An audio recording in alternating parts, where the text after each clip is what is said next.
Hello, guys. Today I have the pleasure of having Cross Legacy on my channel. We did an interview. What's funny is I found her while I was on vacation. I wasn't supposed to be working, and it was the last day of vacation. And her video on zero food waste popped up, and I was like, oh, that sounds just like my kind of thing. I love it. Was your strawberry video. That was one of them. And so I went through and started watching her videos and I was like, oh, I got to get in contact with her. So I think I contacted you about publishing your book or something. I can't remember what the initial was, but whenever I see somebody who's publishing a book and they're doing it in a little bit more complicated way than we do, I always reach out because I'm like, this can be simpler and cheaper and all that. So she said, "Do you want to do a video?" And I was like, "Yes, thank you for being on here. We're going to be talking about food security and how you don't have to worry about living paycheck to paycheck when it comes to your grocery bill." I'm so excited today to be able to talk with Tara from Living on a Dime. She's actually somebody that I used to listen to all of the time when I had a spinal cord injury and I was stuck on the couch. And just the tips that she teaches brought me so much hope and peace during the time. Literally laying on the couch for 3 months while I couldn't walk. I had a wheelchair and I was just trying to bring in all of the information that I could to help bring more peace into our situation. And you were one of those people that really helped us through that time. And so this was really exciting when we connected and we can now be on each other's channels and teach our followers new tips. Well, So thank you for having me. I would love for you to introduce yourself and kind of talk about how many years you've been on YouTube and all the things. Oh, wow. Okay, so I'm Tara from Living on a Dime to Grow Rich. We used to be living on a dime, but we had to change it to Grow Rich because we had a problem with people only living on a dime and not understanding the point of living on a dime is so that you can be rich later and you can have the nice house, you can have the car you want, but you live frugally so that you can pay cash for all those things. And we are 100% debt free. We don't owe anybody anything. And it's beautiful. I mean, it's Mhm. absolutely glorious. So, like, now when my husband is laid up for 3 months, with a knee surgery and can't, do anything, we don't have to worry about paying the bills. We don't have to worry about food. We don't have to worry about those things because he can't get out and go to work. And so, that's kinda how I got started. Now, we've been on YouTube since, 2007. Yeah. So almost 20 years we've been on YouTube. I started this business 30 years next year. So it's 29 years this year that we actually started. It wasn't called Living on a Dime back then, but we started my original book and everything back then. So yeah, it's been almost 30 years. That is so exciting. When we were in college and newlyweds, all the things I was trying to think of teaching a course or something for other new families because we weren't fighting. We've never fought and stuff. But it was before YouTube. It was before anything, and that kind of nugget of calling on my heart just kind of sat there for a long time. And then 5 years ago is when I started my YouTube channel and Instagram and ended up going viral because of strawberries and had a TED talk and then the media around the world. So it's been a really big whirlwind. It's funny the things that go viral, isn't it? Yeah. You never expect, the videos that I think the least of. As a matter of fact, our number one viral video was my mom doing how to fold a fitted sheet, and Mike and I didn't wanna do that video. We were like, "Forget this, why are we doing this video?" And she's got, I think, almost 30 million views on that now, and woulda never dreamed. So when I saw your strawberry tip, I was like, "Oh, I get it. I know why she went viral. I get it." I love that it was truly something that we have been doing for a long time too, and not just something that I was copying from somebody else. Yeah. Our produce tips that I teach are legit. We only go grocery shopping once a month and we have fresh produce the entire time with zero food waste. Yeah, and that's what we did when we lived in Idaho. We were 70 miles from the grocery store each way, and we could only go grocery shopping once a month. And so we did the same thing, that you talk about. And, I put my milk in the freezer And I bought it in half gallons so that it would fit in my freezer easier, which people would say, "Oh, well, that doesn't really save money to buy it by the half gallon instead of the full gallon." Well, it does when you're not making a 70-mile trip into town to go get groceries. Yeah. You have to think of it in those terms, and I would only buy it when it was on sale. So we tried to time our grocery shopping when it would just be on sale for that week, Mhm. because we would, even though it was 70 miles away, we would still get the grocery ads. And so it's kind of the same, it's the same thing. I didn't do so much with fresh fruits and vegetables. I would do frozen is what I would do. But, we didn't have the internet back then. It was just getting started. So that's why I love those tips. I'm a big tip person. I love all the tips. Well, I actually grew up on a 200-acre farm and, like, been in the farming community my whole entire life, and so knowing when seasons are for produce and that kinda stuff just comes really naturally to me, but when we were growing up, we would still just go get anything from the store that we needed to go get from the store, so if it wasn't, like, cattle that we raised or produce that we were raising, then everything else just came to the store, and my grandma liked to go to the store, like, almost every day, like, it was her social outing, kind of thing. And so we really didn't have a big pantry of the other items. And so it was really listening to you a lot where I learned how to rotate out some of those items and to make sure that we had what we needed, on hand that we get through payday. And not worrying about a really long not worrying about a really long time to, have things in the house, and then the pandemic happened and all the things, and I was glad that I had those tips to know that we have food security in our house and we could get through a few more days if we needed to go to the grocery store or not go to the grocery store. Well, and I was telling you earlier, I said, I cannot fathom. It's not something that has ever crossed my mind that we had to wait for a paycheck to buy groceries. I have never, ever waited for a paycheck to buy groceries because I do my system where I cook from my pantry. I don't, this is where I'm totally dyslexic with the whole world. I always joke around that I have lexdysia because I always get my left and rights and everything mixed up, and I almost wonder if maybe um I think I do have a form of that, and I don't this sounds crazy, but I don't wonder if maybe because of that, I flipped it around and I don't menu plan, I don't either. I pantry plan. So I don't make a menu every week and say, "Oh, this is what we're gonna eat this week, and I'm gonna go grocery shopping." No, I'm always just refilling my pantry with ingredients, Mhm. and then I cook around what is in my freezer or fridge or what's outside. Like right now, I have lettuce growing, so we're gonna be eating lettuce for a lot of salads now.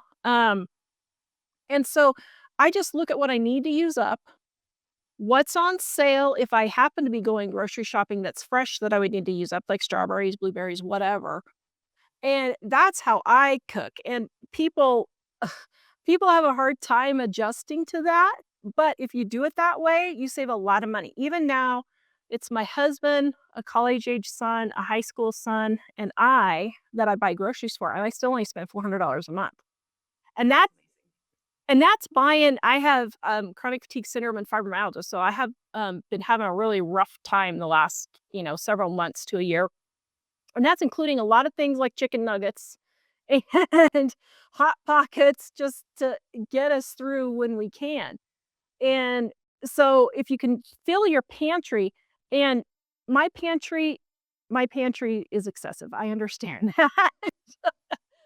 But part of that is because I use it for my business.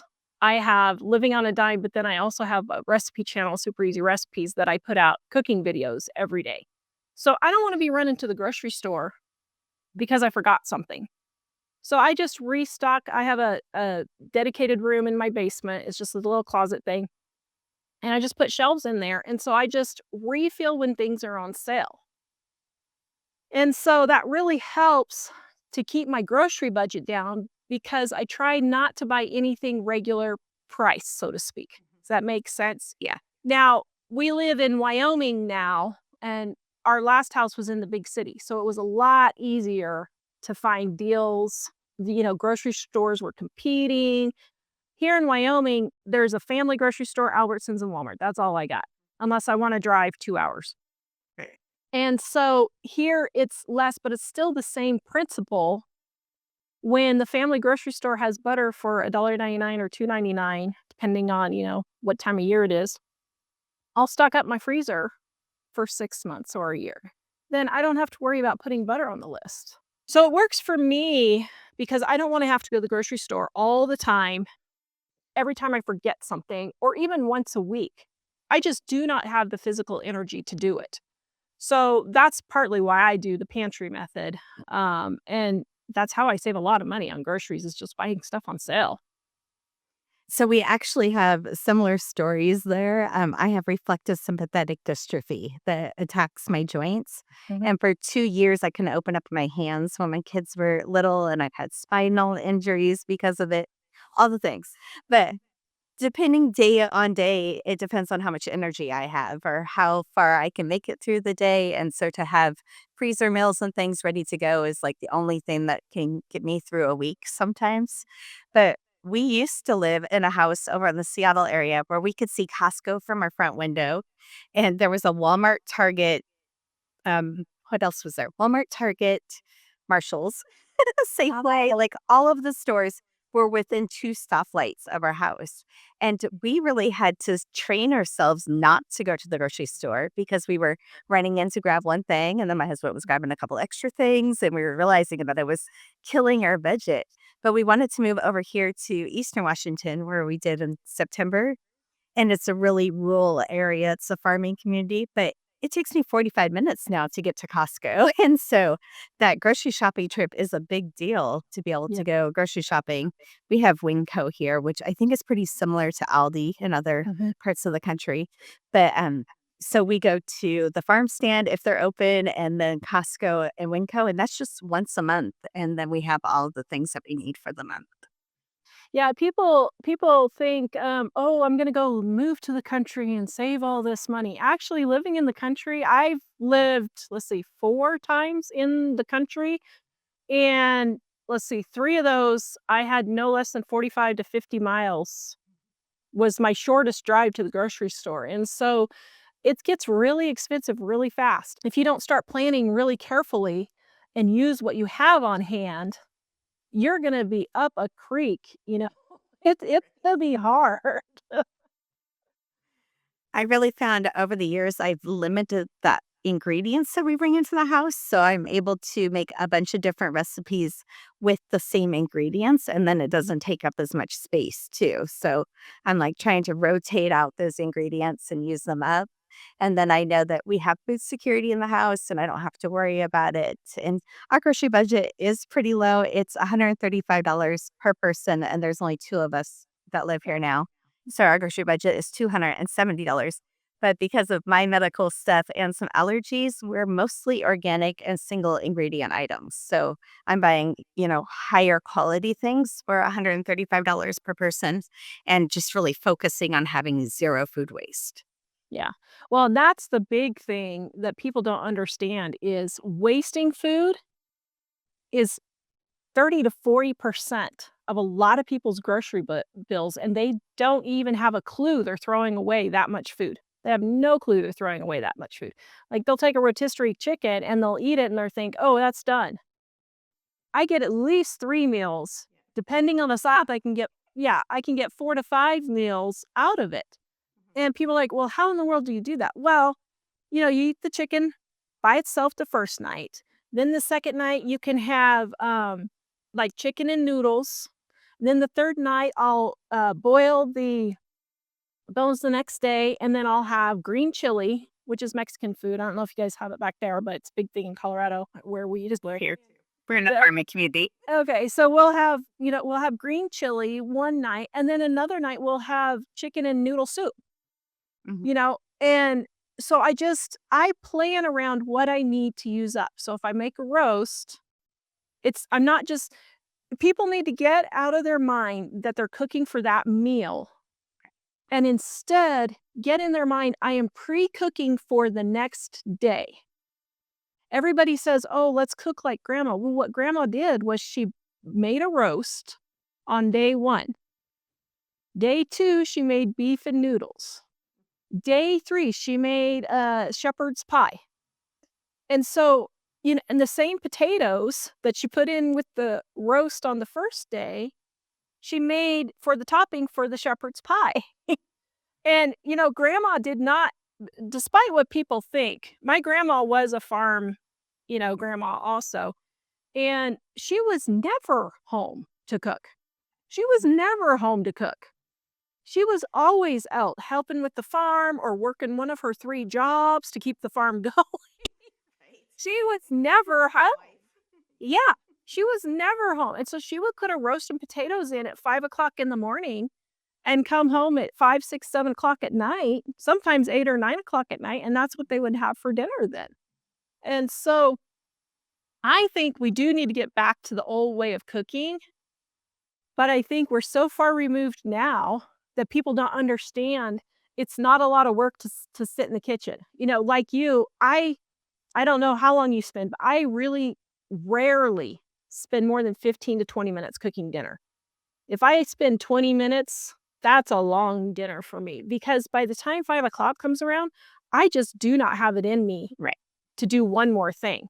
It's all I can do to keep standing just to finish dinner. So 15 to 20 minutes is about what I do.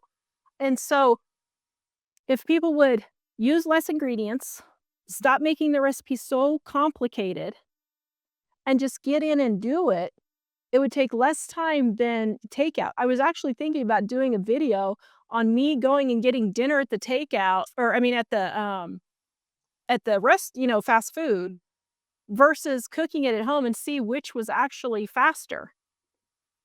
I think I would do it at home a lot faster than it would take me, even if I was on my way home from somewhere to pick it up from, a fast food joint. But You would feel better later too because you're using better ingredients. Wait, and get it? what people don't understand is when you cook from your pantry, like last night, I was dead. It's like, okay, what am I gonna do? It's like, wait a minute, I got canned chicken. Okay, I'm gonna open up some canned chicken and we're gonna make tacos and nacho salad.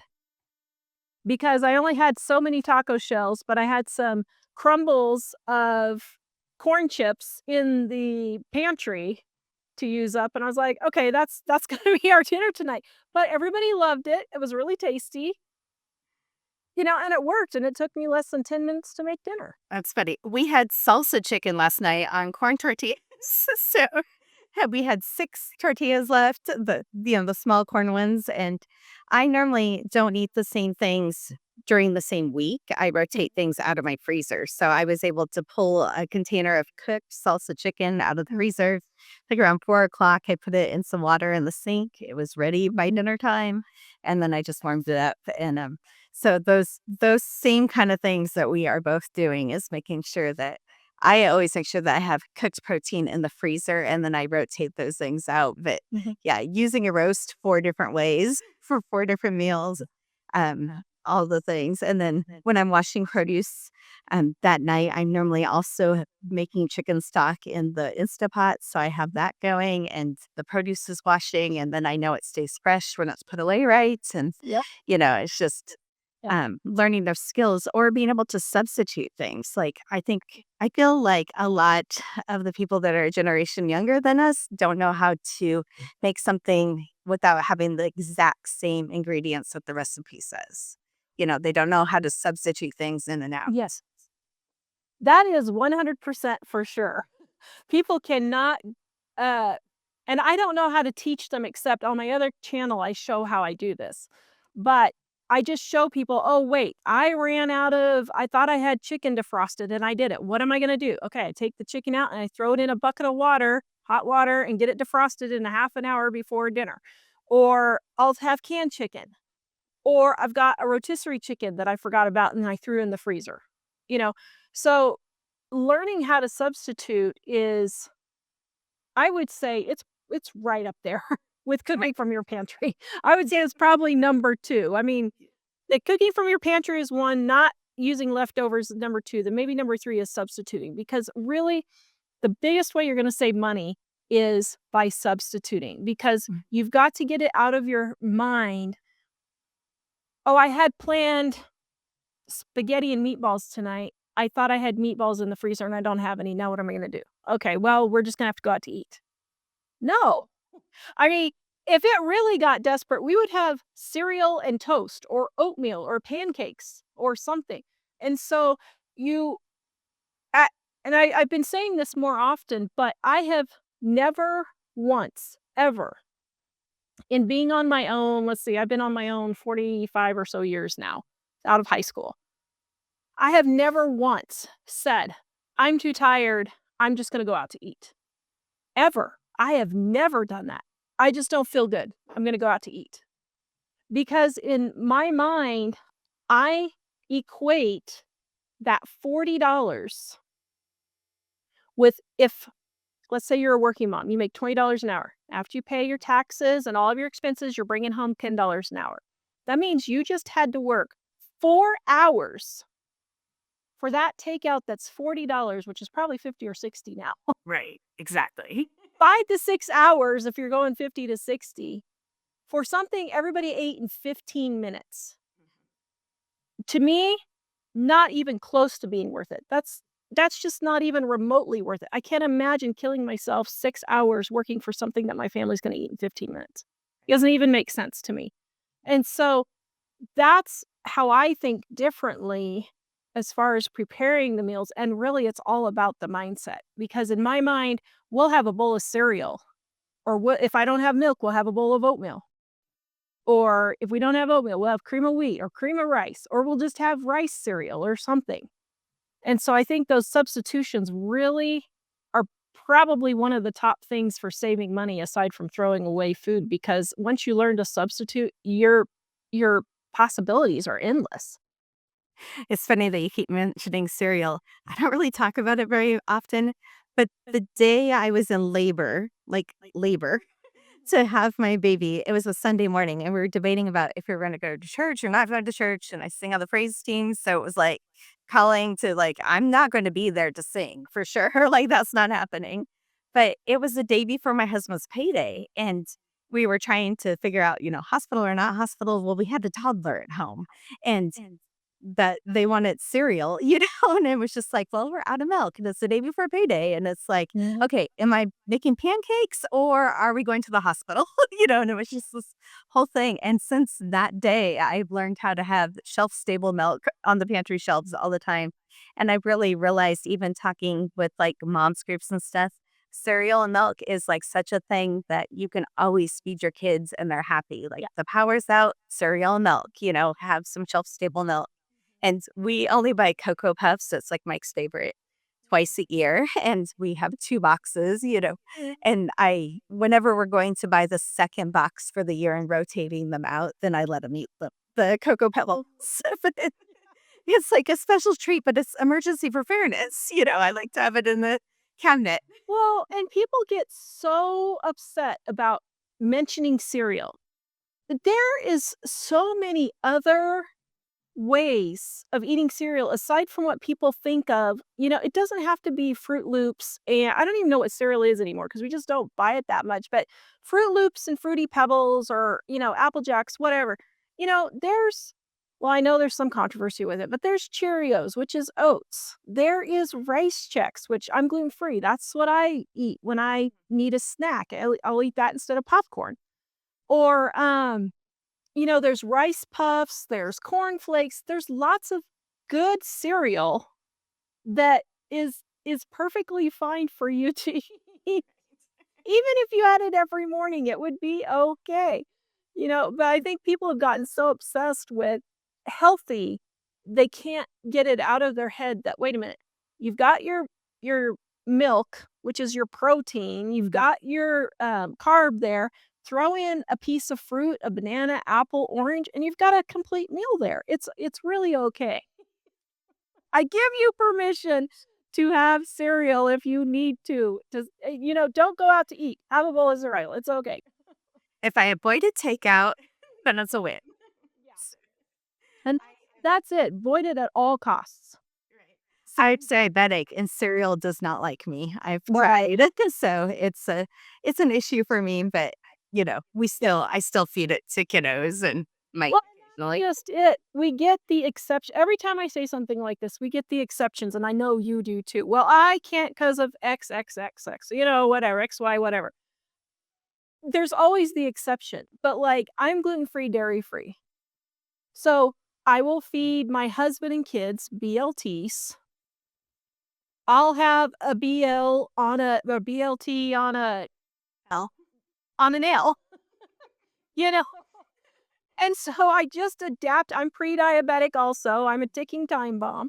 So I know I have to be careful. So I just make little adjustments like that. And people get caught up in what you're saying and say, "Well, I'm diabetic." I'm not saying you're doing this, but I get this comment all the time. "Well, I'm diabetic, so I can't eat X whatever." Well, you need to learn how to substitute. What can you eat? Can you eat, riced cauliflower instead of rice for your dinner? I actually really like cauliflower. So, for me, that's something that I really enjoy. If you don't like that, what else could you do? And so that goes back to the substituting thing. I actually wrote a gluten-free, dairy-free version of my Dining on a Dime cookbook because people kept saying, "Well, I'm gluten-free. You say you're gluten-free, but what do you eat?" And I'm like, "Well, I just use my regular cookbook. I just substitute." And finally, my assistant at the time, she's like, "Tara, you just gotta write the book because people can't get it can't get it." But once you get the system of substituting in your head, then you don't have to worry about food security because I can just go into my pantry and this is what I have, this is what I can use, and it's no big deal to change it up if I need to. Yeah, when all my kids are home, being a mom, cooking for everybody, it was dairy, gluten, raw sugar cane. We have some nut sensitivities in it, and I have a vegetarian in the family, and then I'm diabetic. So we were really learning all of the things for years there, and realizing that it didn't have to cost more. Like I learned how to keep the gluten free bread in the freezer and only pull out 2 slices at a time, and so that only the person that was gluten free got the gluten free bread because it was so expensive, at the time. And now I just learned that as I'm eating things in a different order, it doesn't spike my glucose as much. And so I can eat more protein first or even eat, pasta that has protein in it and eat a chicken breast first before I start eating the pasta. Then it's not spiking me as much. And learning things like, oh, well, we do put bread in the freezer all the time. Well, that changes the compounds of the bread. And, cooking the potatoes beforehand, cooking the rice beforehand, again, is changing the starches in them and how they affect me. So, some of these things that I've done over the years just to make sure that we had the food that we need are actually helping with my glucose spikes. And so it's been really interesting to see that those things work, and other Yeah. people talking about them. I always find that kind of fascinating how those things work when you start, researching it more and you're like, "Oh, it never occurred to me." Or like for me, I do the same thing with money. I turn everything into how many hours are you going to have to work for this? So, like, I've been really well, I said this a little bit earlier. I've been really sick lately and I mean, I am not functioning at all. I was actually laying down before this interview thinking, "Oh my goodness, can I do this?" And I notice I'm like, I'm getting on my older kids who are at home who know better, like, "Turn off the lights." I don't have the energy to do videos and just have it all being blown with the lights just being left on all the time, you know? But it's the same thing with food. Don't throw away the food, And so I turn it, how grandma used to always say, turn off the lights. Well, it's the same thing with food. Why are you throwing this food away? No, we're eating it. This is not bad. It's just leftovers.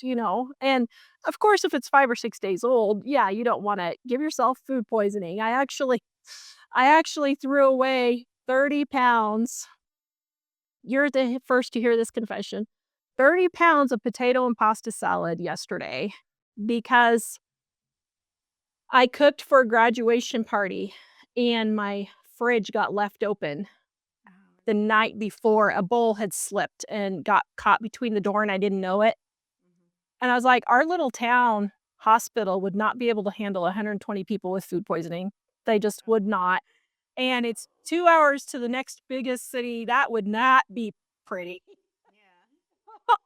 I was like, "You know what? I'm throwing away this 30 pounds." But I had a really hard time throwing that away because That's just we try to be very careful and not throw away, even the little crumbs of the tortilla chips right. was last night's taco salad. Mhm. So, yeah, and once you get into that mindset, it's just, comes naturally, or you just automatically do it once you start, thinking about it. It's just getting yourself to start thinking about it. I think that is the biggest problem for a lot of people. But once you go Oh, sorry. I was just gonna say, once you go, you just always do it. I think it's so interesting. I did a lot of research before my TED Talk because my TED Talk was about food waste and how much people are throwing away. And the average family, like college age parents, like our age, they're spending $1,000 a month on groceries because they're used to still, cooking and shopping for that large family, but their kids have moved out and then they're so accustomed to just throwing all the things away. But $1,000 and throwing away 40 to 60% of that, they're throwing away $400 to $600 a month, you know? And then It's just crazy. translate that into the mom who's working, making $20 an hour. She's working a week and a half Mhm. for just the food they're throwing away. People do not let that sink in. You could literally take a week and a half off every single month, Right. every single month for just the food being thrown away. Right. And yet people are our age, or, everybody it seems like, but especially our age, are absolutely exhausted and tired and worn out. And if they would just change little things like that, Mhm. it would just make your life so much more simpler. Like I said, we are completely debt free. My husband's laid up for 3 months. He can't go anywhere for 3 months because of his knee surgery. And it's not a big deal.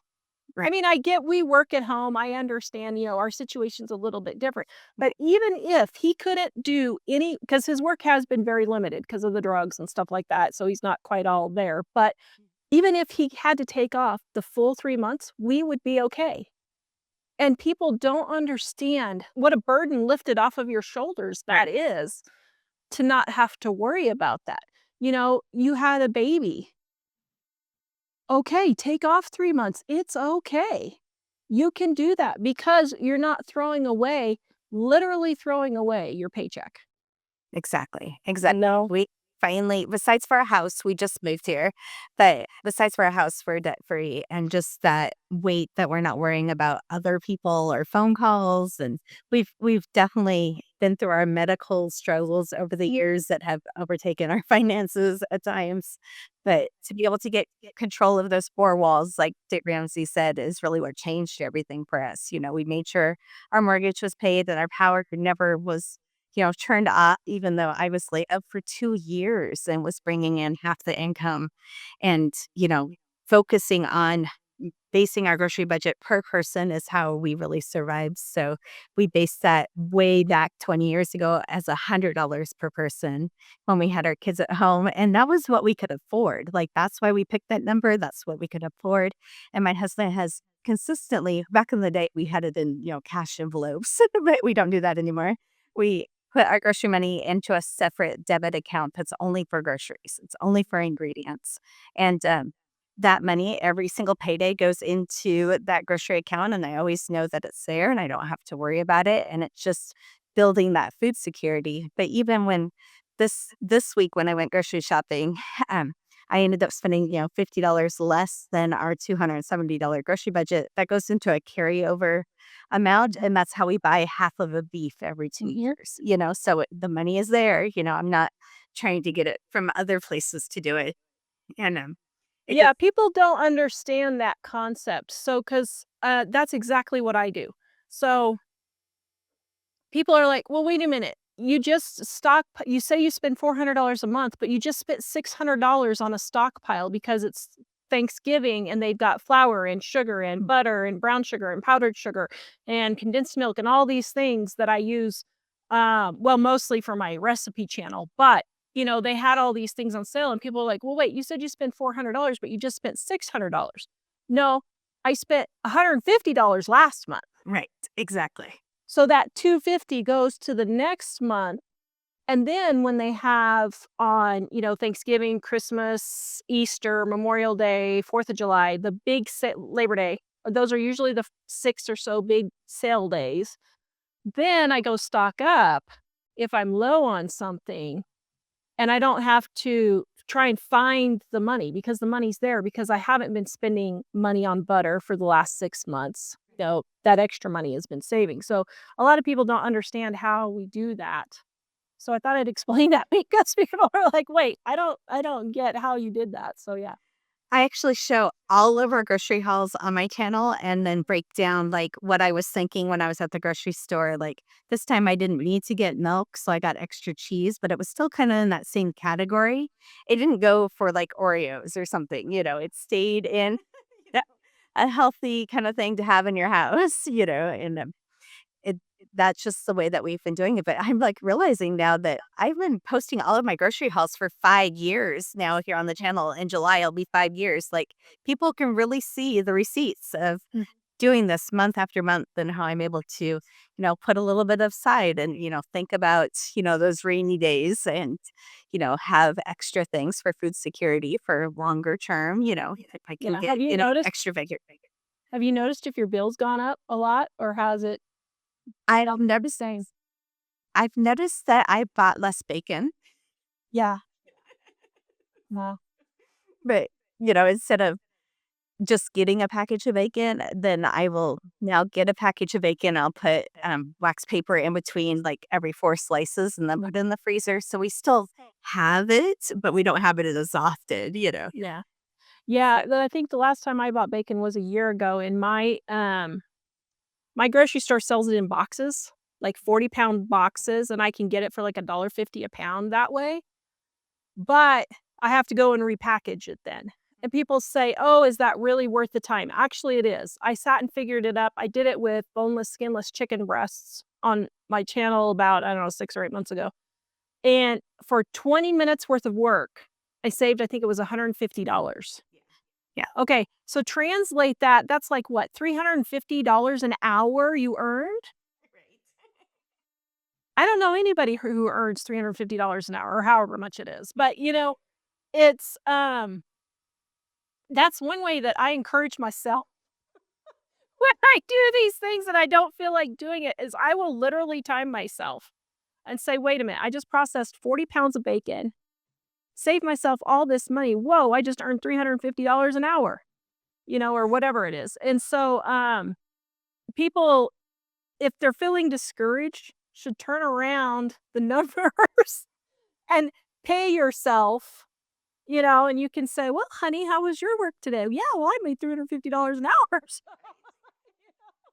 But they don't see it like that. And that's how we've been able to have really nice things on a really low income our whole entire married life was because I look at it as I'm not being cheap. I'm looking at it as we don't have to work so much Right. to do that. And like when my kids were little, I couldn't, there's no possible way I could work. We lived on one income. And for a lot of years, it was $6 an hour, $9 an hour. And even in the 90s and 2000s, that was not very much money. I remember I used to get paid $7.50 when my husband was in college, and we got paid once a month. Yeah. And still we had to go to another state to go grocery shopping because we were at Wazoo. And so you go to Idaho to go grocery shopping, and it Yep. was a big deal. But Mhm. just last month, I had bronchitis for 6 weeks. And so Oh, no. I thought I was doing better, and we went grocery shopping, and I had a little bit of energy. And we went grocery shopping that day. The next day, I ended up in the ER. Like, just it came back with a vengeance. Just trying to go grocery shopping, like, just was too much for me. And they finally gave me steroids. I didn't wash my produce for 4 days. Like, I was totally laid up. And then we were like looking at these oranges that were like, starting to get moldy in the bag. And, here we have zero produce waste normally.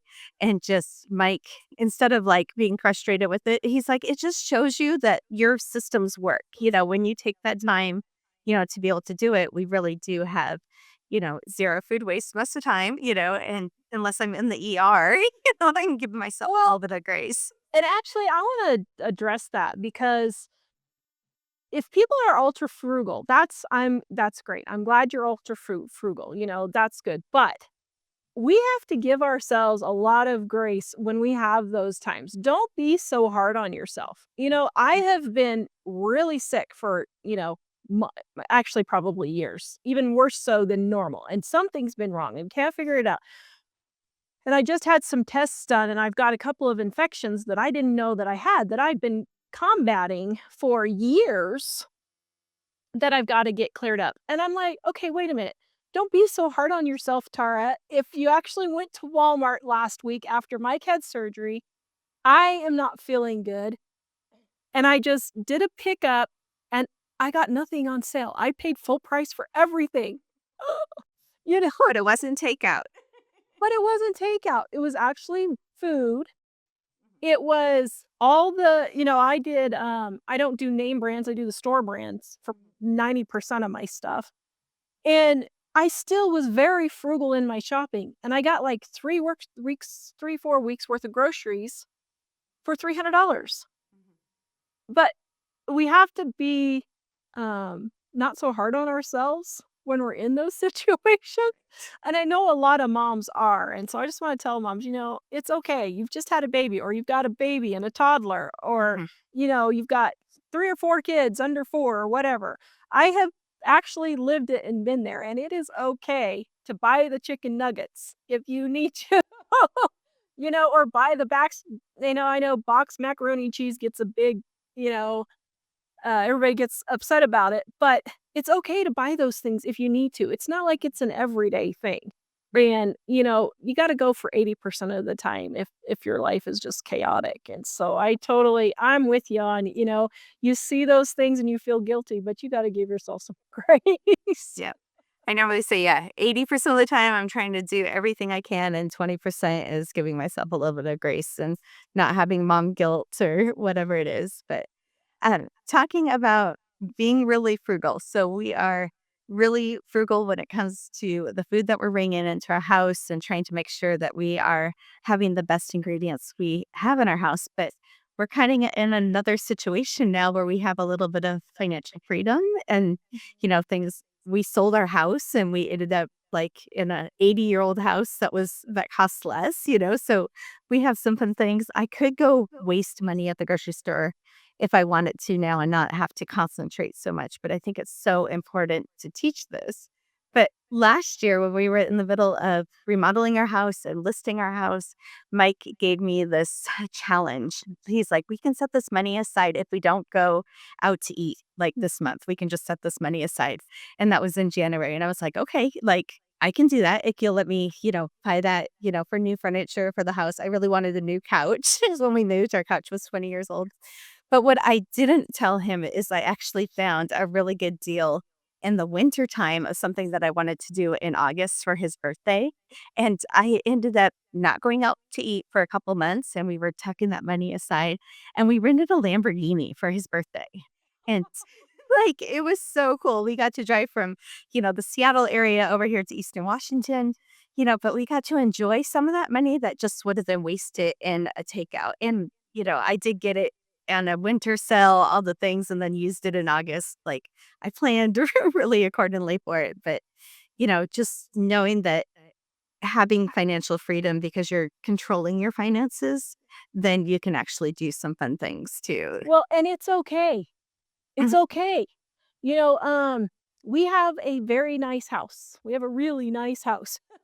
And we worked our butts off to have a really nice house.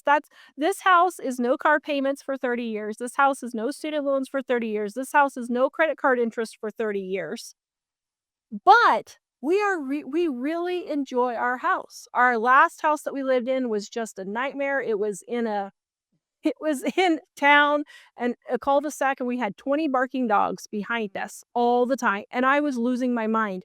And when we moved here, I was like, "I have to have someplace quiet." And we found this place, and we were like, "It's in town, but it's quiet. It's like we're in the country, but we're not. This is absolutely perfect." And we spent more than we wanted to on the house, but we had the money to do it. And we had spent 30 years being frugal with all these things. You can treat yourself just like with the Lamborghini. It's okay.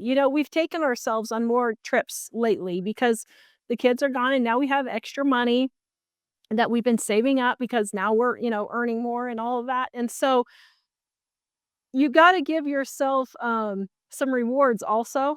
Yeah. And that's okay. Now, don't go to the other extreme where you're still not funding your retirement or you're not, getting your ducks in order. Make sure you have everything in order first so you're not one of these people that you see and they're like, "Well, I retired and at 80 I'm having to work." That's just I can't imagine how awful that would be. Right. And it's one thing if you've had, a medical crisis or something like that. I totally understand that.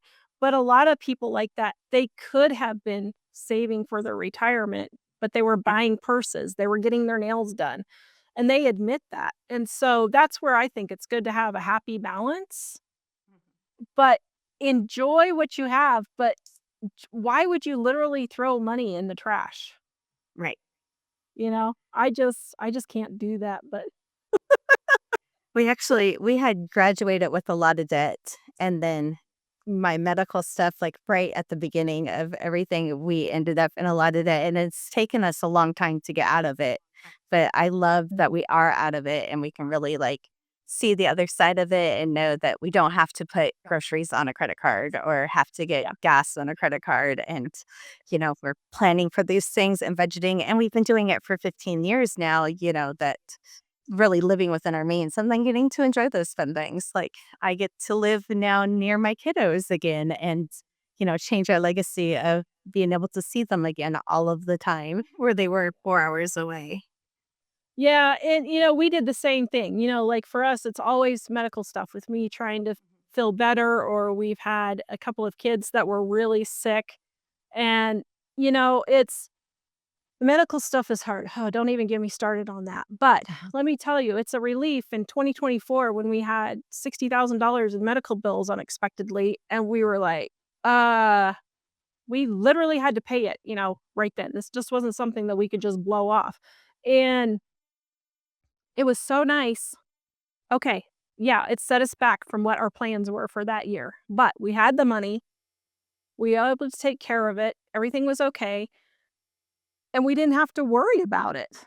Right. We didn't have to worry about where we were gonna come up with this huge chunk of change because we were so frugal, and so it gives you a lot of peace of mind that people really until you have that peace of mind, you can't understand how peaceful it Right. to have that. You really can't. Like, Mike and I don't know that we've ever I hate to say never, but I don't remember ever having an argument over money. We just don't because we we're both on the same page. We both wanna stay out of debt. We both wanna be frugal. He's almost in some ways more frugal than I am on some things. And I'm like, "Dear, it's okay." No. And so, it helps if you and your husband are on the same page. It really does. And if you're not, then, that's of course you need to get into some counseling because really that will make your life so much easier once you guys are on the same page and then you can, you know, have a reasonable budget but still have some fun, too, once you get all your debt taken care of and all of that. So, yeah. We sit down every season unless something comes up, but, like, seasonally, we sit down and decide what our household budget is. So the grocery budget always stays the same, but, if we're saving for Christmas or saving to go do something or, like, my husband's saving for, tires on his truck, then we sit down and decide, like, okay, we have this much that we can use for basic household things, which is like toilet paper and shampoo, the basic kind of things. And then we have another budget of, okay, this month we get to add a little bit of fun money into, this category. And I remember our 20th anniversary, we had $20 to spend. And I was really happy that we had $20 to spend. I thought it was, like symbolic, but we got milkshakes and we went and watched the sunset, and Mhm. it's still one of my favorite anniversaries that we had. It wasn't a big deal. And we lived within our means and, we still got to spend time with each other. And that was the season we were in, it was $20 for our 20th anniversary. Yeah, people think it has to be complicated, but it does not have to be complicated, I was just thinking about, like, with graduation parties. You have a lot of friends that are doing graduation parties. I was like, you don't have to have a full-blown meal for a graduation party. Right. You don't. You can just have cake. It's okay. And it can be homemade cake at that, Right. or off the clearance or cake off the clearance thing, Right. And so I think people need to stop making things so complicated, and you will realize you'll have so much more peace when you're not overspending and you're not over planning. I mean, part of this is planning. Moms are getting so worn out planning these huge parties, planning huge anniversary, trips and stuff like that. When maybe it'd be better just to, go and get a milkshake. Really? Right. Watch the sunset. Yeah, let's just go sit and enjoy it. So I totally get it. Yeah, I think people need to simplify a lot. It's gotten crazy how complicated we make all of our parties and every occasion now, but Yeah, yeah. everybody just is trying to outdo each other and not just your neighbors, like everybody else on social media, and it's just it Well, and hard as social media is a good and a bad thing because, yeah, it can give you some really good ideas. I think that's true. But at the same time, you have to keep in perspective, not everyone needs a charcuterie board for every holiday r with 15 different kinds of deli meats and 20 different cheeses and 10 different fruits. You don't need all of that. Mm. And I think if people would simplify it, mom would be happier. She wouldn't be yelling at everybody on the holiday. She wouldn't be upset that nobody's helping her and everybody's like, "Well, we don't wanna do this. You're the one that's wanting to do this." You know? So, it's gotten to the point where we just started we never ate out, so we would go out to eat for Thanksgiving because I was like, "I am tired. I am a cookbook author. I do cooking videos all the time. I don't wanna cook Thanksgiving dinner.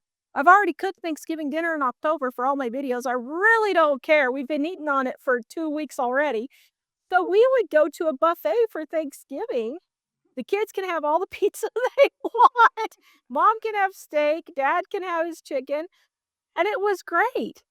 My kids loved going to the buffet for Thanksgiving, and it cost just about the same amount as Thanksgiving dinner, if people would make it complicated, complicated Yeah. Thanksgiving dinner, and so, anyway, yeah, simplifying it really helps, I think, a lot. I just learned over the years for Thanksgiving that I don't invite people that I don't talk to the rest of the year.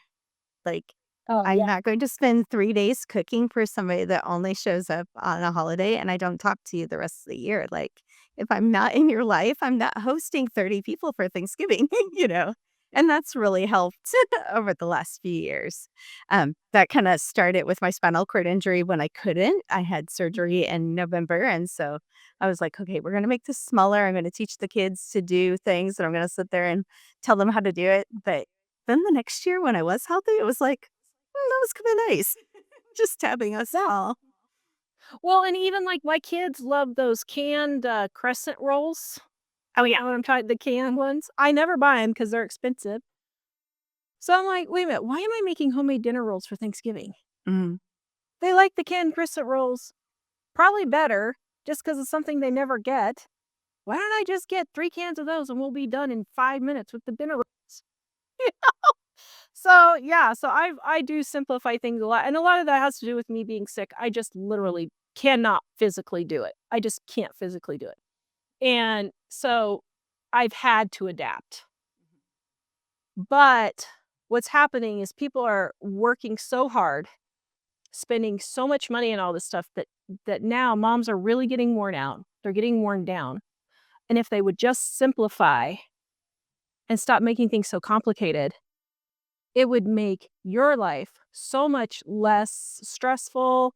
You wouldn't be yelling at the kids. You wouldn't be screaming at your husband because you're tired. You wouldn't be fighting about finances because you're spending all your money on all this stuff.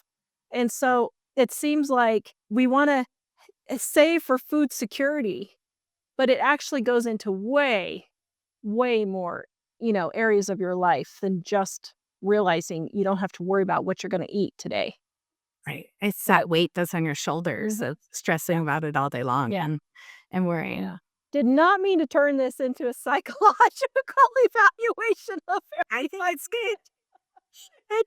It's true. People just don't. I guess I realized I'm so out of the loop because that's the way I grew up with my mom. But when I started seeing my neighbors in Colorado and we were talking to them, and I had a neighbor, absolutely loved her, but she was killing herself at her job and it was making her physically ill.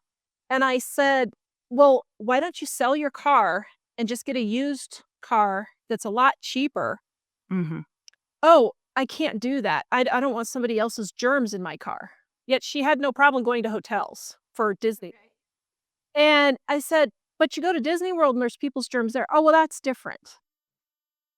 And I said, "Do you realize you could take off a year and a half of work? Mm. A year and a half.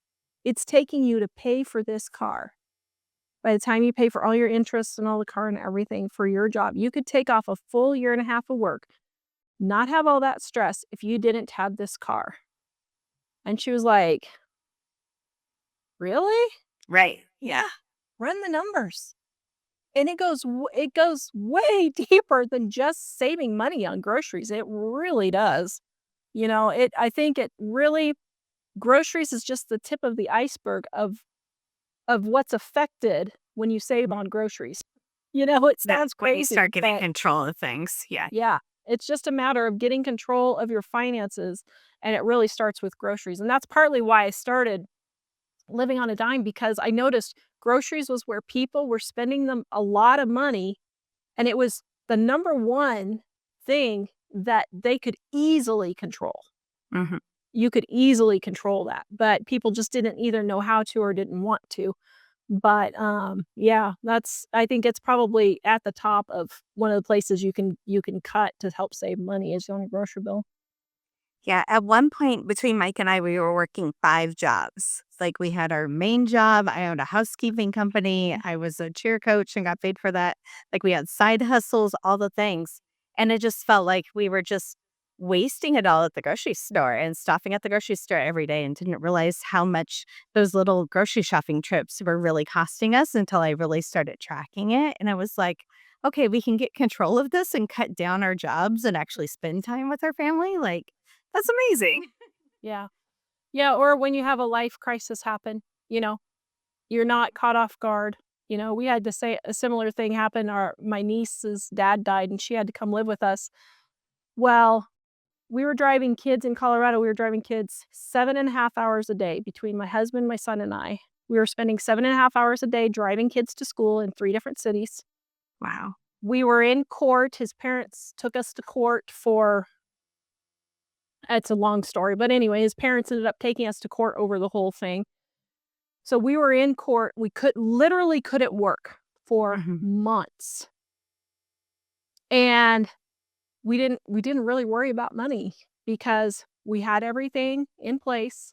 We could deal with all the crises that were happening all at once during that 18 months. And not having a car payment because our cars were all paid off and not worrying about our car getting repossessed was glorious. Yeah. Not Yeah, having we to have worry about 15-year-old cars, and I yeah, don't even want a new one. no.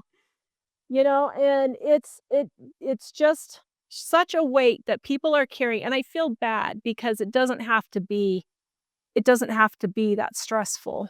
And I feel really bad for people that that's why I do this because they don't understand it doesn't have to be this way. And so, it's way more than groceries, but it is something that is very controllable and you can have control over it and start, snowballing that into paying Right. off your other stuff and then you don't have so much stress. Exactly, exactly.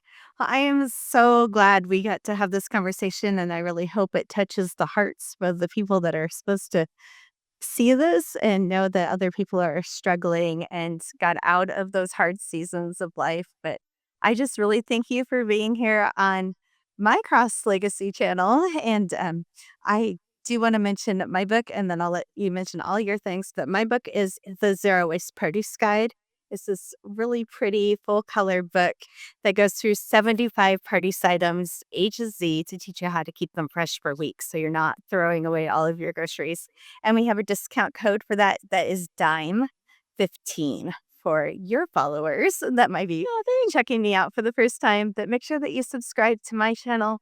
We have 3 new videos that go up every single week to help you save money on groceries. So I wrote the Dining on a Dime cookbooks. I've got 3 of them, volume 1, volume 2, and then my gluten-free edition.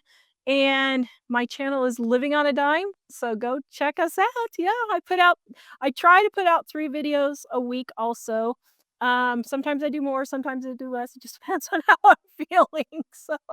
But And what is your second channel?